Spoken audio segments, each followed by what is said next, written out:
back. We're back. You're back. With our notes. With notes to talk about Vacation. Because it's almost time. Oh, thank goodness. Almost time to start thinking about, well, most people, it's almost time. Summer's going to be here soon. Yeah. Vacay days. Vacation. Well, because in college, I had vacation out the wazoo. You're living the dream. 2 months of vacation in college, and now I have limited PTO days. You're an adult. It's adulting. Adulting is real. Yes. So I can't just leave work whenever I want. Like I could just leave college whenever I wanted, right? I could just leave if I didn't have classes on Friday. Right. I just skip town, go do what I want. Mm-hmm. I can't do that now. Yes. Welcome to the world. I mean, it's hard. I want to be sympathetic, or what I'm hearing you say is, at this stage in your life, the adjustment that you're making is that you're not able to just leave whenever there's not something on your calendar. You can't just say, hey guys, let's go for the weekend, or let's hop in the car, and don't worry about coming back on Monday because we don't have a class. Right. So for longer than you've been alive, that has been my world. The moment, I'm so sorry. no, I apologize. I mean, I think those are the things about what work really means, right? So some people have remote work, and some people have jobs that require them to be there at certain times. And you happen to work in a job where Monday through Friday, for the most part, is your job. Like my thing. Most of America, we have times that we have to be at work. So, and you're having a transitional moment in your life with that. Yes, and so with the number of PTO days I get, I have been planning hardcore with my Excel spreadsheets, color-coded different vacation days, and making sure that all of those vacation days are accounted for. Good. But I've heard that not everyone does that. No. Well, I mean, I think the numbers are that 30% of the vacay days that we all collect are gone and claimed. So basically 70% of we're using 70% of our time off. So that seems like USA Today did a study on that. And so it seems like that's a lot of days to leave on the table. So they're not planning, or something changes. I'm curious if those days get to be carried over. Like, I'm curious about the environments, about how many of those days you can carry over and what that looks like. But I love that you recognize the value of that time, because it's your time. Yes. It is your time. And we all, if you don't plan, at least like in my house, if we don't plan, guess what? Then it's not going to get taken. Right. So you have to plan accordingly. Right. From your perspective as CEO, would you rather your employees take all of their PTO days or not? I prefer they take all their PTOs, because ask me that question again. Okay. From your perspective as CEO, do you prefer that your employees take all of their PTO days or leave them on the table? I prefer all of my associates take their PTO days, because that makes them a whole human. When you get to go away and disconnect, or whether it's a staycation, whether it's cleaning your house, whatever it is that you do on your time off, we evaluate those at different levels, and with increasing levels of responsibility, PTO increases because of stress or because of other responsibilities, and because sometimes that means you may work on a weekend. I may need you to work late at night, and so it helps me feel better. And our auditors don't like it whenever we bank a huge carryover. So there's financial implications whenever, I don't know if associates understand that, but whenever you carry PTO over, it affects our audit, and it affects how much money we put on an accrued, there's an account, there's a number out there outstanding, because we pay for our time off at an exit. And so those are real numbers. And so I prefer employees take their time for the main reason of that makes them a whole human. What does it mean to be a whole human? Oh, wow, that's a different conversation.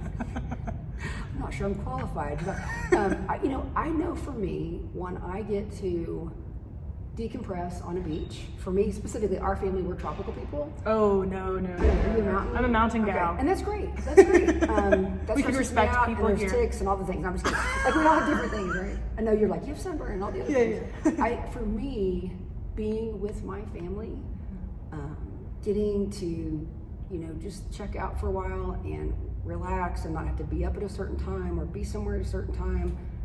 I'm different when I come back. I feel like I've relaxed. Even if I take a long weekend, and that means that I've gotten to, in my particular situation, pick up Mia, take her to lunch, do something with her. When I come back, I just feel like I've gotten to show up for someone in a different way than if I'm not taking that time. Yeah, you fill up your own cup. Yes, You can't just keep filling up other people's. You have That's to right. fill yourself. That's right. Well, For you've sure. heard it here. CEOs, like the Shannon L. Rich, prefer that you take your PTO days. Yeah. So take them. Don't leave them on the table because it's your time. My perspective is, why would you? I mean, as loyal as I am to my job, for sure. I will always take all of my PTO days because I earned them. That's part of my package. Right. Just like my salary is part of my It is part of package, the package. I'm going to take those days. Well, here's what I'll tell you. If you don't plan like you're doing it, and you'll learn this as life continues. No. You're transitioning now into, I can't just leave when I want to leave. Yeah. What's also is going to happen is you're going to make plans and things change. So you may have a week that you're planning to go, and then maybe Nick can't get off, or maybe something changes in your life and you're like, oh, we can't take that trip now. And so you've got that week banked, right? If you don't make those plans, then time gets away from you. Oh, we meant to do that. Now the travel's too high. Now airline tickets are too high. Now we can't get on the cruise we want to get on. Any number of things. It gets away from you. But also, things happen and you can't do it. So I think if you don't plan, it's way better for you to have those times planned. You said you have 4 vacations Yes, planned. I do. It's better for you to have them because if one doesn't happen, it's okay. You've got Have those other some. 3 happen. Yeah. And then I would encourage you to take that time anyway. Find the way to take that time. In some capacity, if it's not that week for whatever reason, find more time. Take the time. Yeah. I've also heard, so I have a whole lump of PTO, so a certain amount of days, but I also know some of my friends have PTO days and then they also have sick days. Right. What does that mean? Look, I have definite opinions about that, and I worked for a big company that had sick days and had PTO day, or had time off, your vacation, and they had sick. And then we went into a massive transition, and they explained it as, they explained it very well when we went through the transition of, we're not giving you sick days anymore, and we're not giving you vacation days. We're giving you days to claim as your own. Because if you are not sick, we never carried over sick days, and they don't have a value. So financially for the company, it was an expense, right? Whenever they made this new transition, because they were acknowledging that these are days that we want you to take to be a whole human, right? In my mind, I didn't say it that way, but that's what it is. Right. We're acknowledging that at your level of responsibility, you need to have X days to just get your hair cut, do your things, travel, take care of your parents, whatever it is. But the companies now that have sick days, I'm curious how that works, because do employees take those days, or do they feel comfortable saying, I've got sick days, but we want to go to Hawaii? Right. So Does that make you a bad employee for using a sick day as a PTO? I think it makes at this point in time in the world we live in, I think it makes the companies micromanagers. Because if you're valuing the associates' time with a package of days, like what you said, right. That's just what I don't care. I don't care, because it's different. We were just talking about, it's different for everybody. Some people have animals, some people have kids, some people have elderly parents, some people don't have any, and they're like, my spouse can travel whenever they want, and I just want to go. I have 5 weeks of vacation, and I'm going to go to a different beach every all of those weeks. Yeah. That's great. I don't care. But if you have pneumonia and you need 3 weeks for pneumonia, you should take that. And that you should take care of yourself and not go, well, I'm coming to work, because that's my other pet peeve. Don't come to work sick. Do we learn anything from COVID? Do not come to work sick. You are not a hero. And I've definitely done it. I've definitely done it because I just want to get stuff done, and I think I'm doing the right thing. But don't come to work sick. Yeah, you're not your best. You're not your best, and you're also making other people sick. Yeah, and you're not the whole human, because You're you not the haven't whole human. filled up your Yeah. cup by healing yourself. No, you're right. I am curious though how many people still have company benefits that say you have X number of sick days and X number of vacation days. I'd be curious if people would share that. I also have another thought, to throw a wrench in also all the things. Duh. as Gen Z tend to do, I feel like we just throw a wrench and it's like, okay, fix it, fix the mess. But does mental health count as a sick day? In my mind, it is a PTO day. It is your call, right? In my mind, if we were in if I operated in the sick day versus vacation day world, Okay. your mental health is your health. It is the same as you going to a doctor. In my mind, it is the same as you going to a doctor telling me you have pneumonia. It is, you cannot function as a whole human. in my mind, and it's you acknowledging up front, either I manage people or I'm managed and I'm not in a place to do that. And so I've been given a certain number of days and I'm calling the ball. This is one of those days that I need to say I'm sick. This is again a micromanagement issue to me, because if somebody sends me a text and says, hey, I can't be there today, I'll check back in tomorrow, I don't really ask a lot of questions even, because because people that report to me are directors or VPs, and so I completely trust them, right? Yeah. And so as long as nobody's abusing that policy, to me, I just think that's the answer. I realize that we live in a world where that's different if you have to have a sick day, but I think it gets into a much bigger question of why are we asking our employees? The only positive thing that could come from somebody saying to you, I'm taking a mental health day, is it allows me, as if it flags like that for somebody, I would be flagging to say the next time I talk to them, how are you doing? Not to be invasive, but to say, how can I always ask my staff, how can I support you this week? What can I do? Because sometimes it's different for different people. Sometimes it's, my cat just died and I'm having a hard time. That's all I need to know how I can support you.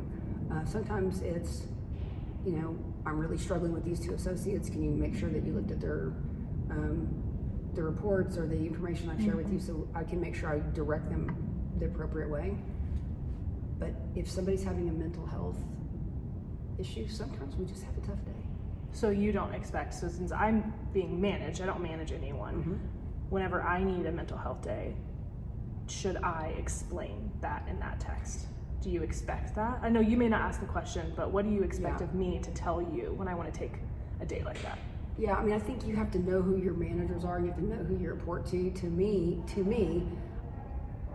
if I have a long-term associate that I know is a good associate that does things and just says, I can't be there today, them telling me that, them saying I can't be there, says everything I need to know.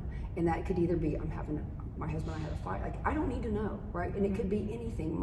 We have a family diagnosis that I don't have to know it all. And so that's where my head goes. When somebody says very little to me, that says everything to me. And so I know that, and I've shared that with you, whenever my mom is struggling with her health and she's 91 years old, and whenever I've gone to see her first and then I come to the office, in my mind as I'm driving there, I'm struggling and I'm thinking, because I'm emotionally bankrupt most of the time, because it's a sad situation and it hurts my heart, but I don't want to let my team down. But when I get to the office, I'm not my best. Just being transparent, I am struggling with a lot of emotions and a lot of, dealing with reality and where we are in the situation in life. And so in my mind, probably could have called that a mental health day. Probably should have just gone home and dealt with those emotions, because what happens is I shove it down. I'll deal with that on Tuesday this week, because I don't want to deal with it. And then what happens is I don't deal with it, and then it becomes a bigger issue later. And so I think that translates to everybody, right? Yeah. So it's better, at least in your mind, it's better to take the day to fill the cup so you're not emotionally bankrupt, so that you can make the best decisions for that work day, so you can be fully present.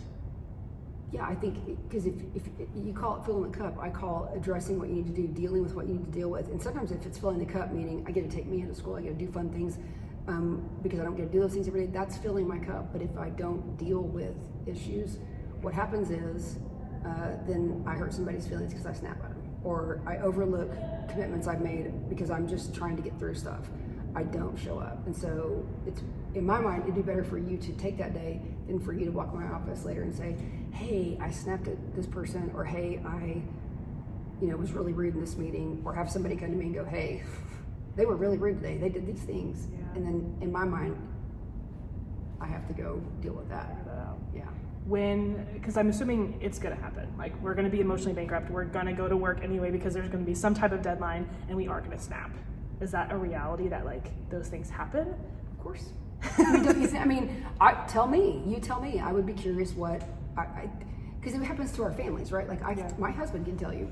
I do not want to have him as a guest on the show, but I would tell you that he could tell you if things are really stressful, during Hall of Fame week, let me just tell you, that is a difficult time for anyone in my periphery, because even when things are going well, it's a television show, it's a live show, it's a television show, it's the state's highest honor, it's 7 people that you want to treasure and trust and give them the moment they deserve. There's a million moving parts, right? Yeah. And anything that can go wrong. It just does. It just does sometimes. And the good news is nobody else sees it. Yeah. But during those moments, things happen, and so the stress ratchets up, right? And so if you're seeing your spouse or you're talking to them, or my brother, sorry Randy, like there's just moments where you're like, what? Are you kidding me? That's the dumbest question I've ever heard. And so it does happen. That makes me feel. Well, I feel you tell like I me. take Do you ever take it out? I mean, yes, Okay. but I always worry that like, what do I do next? Because there's days we all have family things, and there's days when it just weighs heavier. Right. And I don't know. For me, it's like I totally check out, and then I feel bad that I've checked out. If I put in my headphones and I'm not, bubbly and happy and like saying hi to everyone, and if I fully I'm going to do my job today because that's all I can get through today. If I do upset someone, if I do snap at someone, how should I just go back and say I'm sorry? What does that look like for mending that relationship again? Because they don't know. Right. Well, you said two things there. Okay. One is, should I feel bad for not being on? Yeah. Right. And so in my mind, because in your role, you kind of are on your marketing and communications and your videos and hey, we're gonna make it like you are and that's part also who you are, right? So part of it is who you are. But I would say that none of us ever have to apologize for having a tough day. And sometimes it's just, I don't feel that way today. Yeah. So I don't think you ever have to apologize for going, I'm just going to dig in today. And there's times I've shut my door, which I try not to shut my door very often, unless I have my dog there, which is another story. But if I leave my door open, people want to visit. And so inevitably, because the way our offices are set, my chairs, I see you when you walk by and go, oh, hey, do you have a minute? Hey. And I'm like, I need to finish the email. And so I don't want to be rude. So if I shut the door, is that rude? Because it kind of sends a message that I don't like. But the reality is if I don't shut it, sometimes I can't get stuff done. And I'm on a deadline. I'm on a timeline. I'm trying to show up for everybody. So my answer to you, the first thing I thought I heard you say is, should I feel bad? Or what does it look like if I just put my headphones in because you share an office and I just want to get my stuff done? No, nothing wrong with that. The second thing I heard you say is, what does it look like when I have to go correct or apologize? And you're talking to the master. Because part of my zone of genius, as we've discussed, is my ADHD, and so I get going and I say things, and sometimes I say all the time words matter, and sometimes I skip some words, or I say some words that can be hurtful, and so I have to walk back in and say, that's not what I meant. What I meant to say was this, but I was excited, or I was in a hurry, and I didn't acknowledge your department's role in this, or I didn't acknowledge the full story, and I apologize, left you out. I'm going to correct that. Now, if it's personal and I snapped, as you know, I'm pretty vulnerable. I'm pretty honest and open with the team that I manage, and so I don't have a problem shutting the door and going, hey, I had a really rough morning, and I probably shouldn't have been here, but the reality is I came, and unfortunately you asked me a question at a time when I had not put my head back in the game here, and so I took it out on you, and it's not an excuse, but I need you to know I said something wrong, or I know I used a bad tone. And it's just not, hopefully and again, in those moments I lean on, I hope my body of work shows you that's not who I am, and it's not okay. I don't think it's okay, and I'm sorry. I mean, I apologize all the time. I just, because I think you have to, and I can't expect my team to treat each other with respect, to give each other grace, to understand somebody's having a bad day, or somebody needs, a little more patience if I don't do that. So inevitably, you could probably go looking around I've probably apologized to almost every director. I have apologized to every director in that building. Certainly my VPs, because of tone of voice, because of getting in a hurry, because of not acknowledging a role they played, just out of frustration with something else in my life. Yeah. So it's okay. I think we're getting back to it's okay to mess up. Oh my gosh. Which I struggle. I mean, we've talked about this. You're I struggle recovering with it. perfectionist. Yes, I'm a recovering perfectionist. But it's okay to mess up because we can apologize. You tell me, what's the worst thing that happens if you mess up at your work? And I forget the fact, I realize that what's the worst thing that happens? I think for me, the worst thing that could happen is that someone thinks less of me. I don't want people to view me as not a good person. Like I want people to not see my work as good, but I want them to see me as good. Okay. And so for them to change their opinion about me because I had a bad day and I snapped about something and I didn't catch it and I haven't gone and apologized, and so now they think less of me, terrifies me. Okay. And so if they think less of you, you think what will happen? Then that relationship just won't be fixed. Right. That, because I think that's part of my role at work is with marketing, like my job is relationship building. Right. And so if there's ever a question of if a relationship isn't strong, it makes me not just feel like, oh, that relationship is being impacted, but it's my work is being impacted and I'm not being a good team player, and it's I am not good anymore. Okay. I'm not worth it anymore. Wow. So it really comes back to Yeah. your value. Yeah. Your worth. Is that how you expect people to treat you too? Ultimately, because I think that I would be curious about that. So if somebody didn't if somebody didn't get to you, does that change your? No, Because you give grace, yeah, but you don't give grace to yourself. yes. Okay. I feel like that's the thing. That's the problem. Yeah. Well, I mean, ultimately, I think you should treat people right. I mean, I think Yeah. ultimately that's the right thing to do for the right reason. But I think there's a bigger issue there about you not giving yourself grace. And you want people to, you want to do a good job. You do a good job. You want people to respect you and value you. But ultimately, you have to not make that a bigger deal than it has to be. If you've done all the things you can do, that's where you have to say, I can't change other people's opinion of you. Write this down. Other people's opinion of you is none of your business. It's not.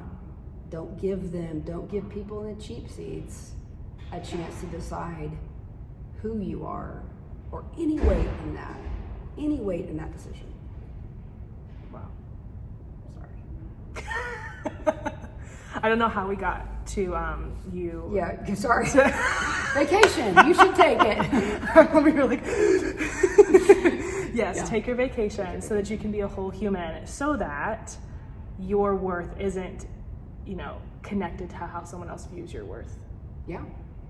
Right? Right. Well, you have to show up engaged and renewed and caring about things at work, which is why you were hired to do your job. And if you don't ever take time to engage with your family or whatever it is that you want to do, then you can't. There's bitterness and resentment that shows Right. up.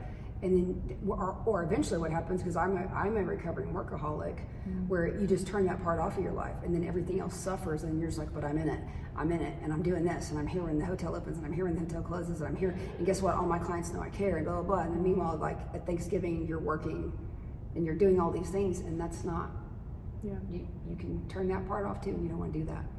Well, that's going to get into what we're talking about next time. Next time. With if you do take your vacation days, when you do take them, do you take work along with you?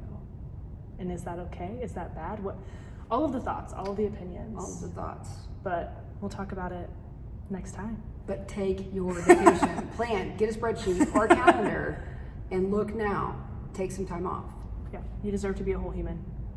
See you next time. See ya.